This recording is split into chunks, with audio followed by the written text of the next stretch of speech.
आणि कौशल्याच्या त्या भवनामध्ये बालकाच्या रडण्याचा आवाज आला, बालकाच्या रडण्याचा आवाज आला आणि त्याचबरोबर दासी धावत आल्या. बघतायत एक अनुपम बालक कौशल्याजींच्या मांडीवर खेळताय. कौशल्याजींच्या मांडीवर ते अनुपम बालक बघितलं, धावत पळत राजांकडे गेल्या आणि राजांना म्हणाला, राजे सरकार तुम्हाला पुत्र झालाय, राजे सरकार तुम्हाला मुलगा झालाय.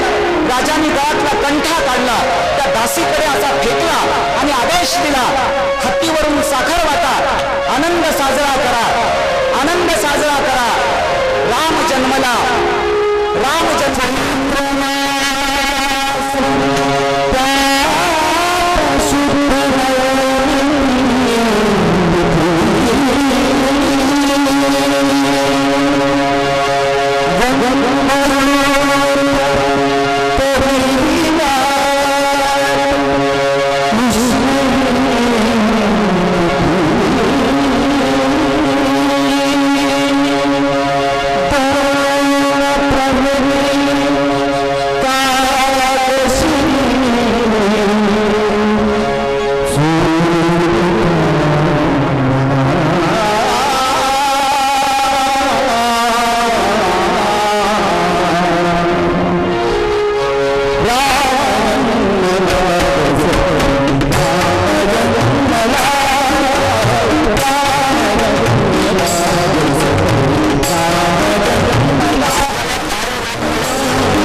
शास्त्रीय नृत्यातला प्रकार आहे हा, म्हणजे काही धुरगुस नव्हे.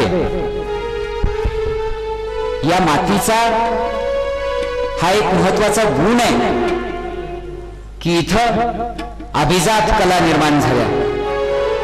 इथं शास्त्रीय संगीताची खूप मोठी परंपरा आहे आणि इथं शास्त्रीय नृत्याची खूप मोठी परंपरा आहे.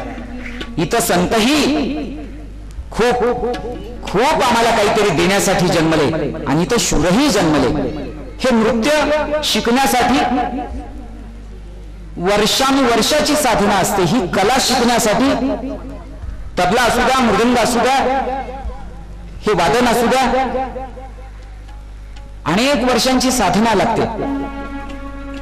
ते शिरीषजींचा एक कार्यक्रम पंढरपुरातल्या विठ्ठल मंदिरात भगवान विठ्ठला पुढे एक कार्यक्रम झालेला. तो कार्यक्रम मी बघितलेला. तो कार्यक्रम स्वरूप असं होतं की तबल्यातल्या बोलांचा आवाज त्यांच्या पायातल्या चाळांमधून उमटत होता. म्हणजे इथं तिरकीट धा म्हणलं की तिथं ते तिरकीट धा पायातून स्टेजला खालच्या बाजूने माईक लावलेले होते. राम जन्मलेला आहे. प्रभू रामचंद्रजींचा जन्म झाला. तिथं आपण त्यांचं सर्वजण आता नामचिंतन करूया. सगळे लोक आनंदानं त्यांचं नामसंकीर्तन करा. आपण समापनाकडे आहोत.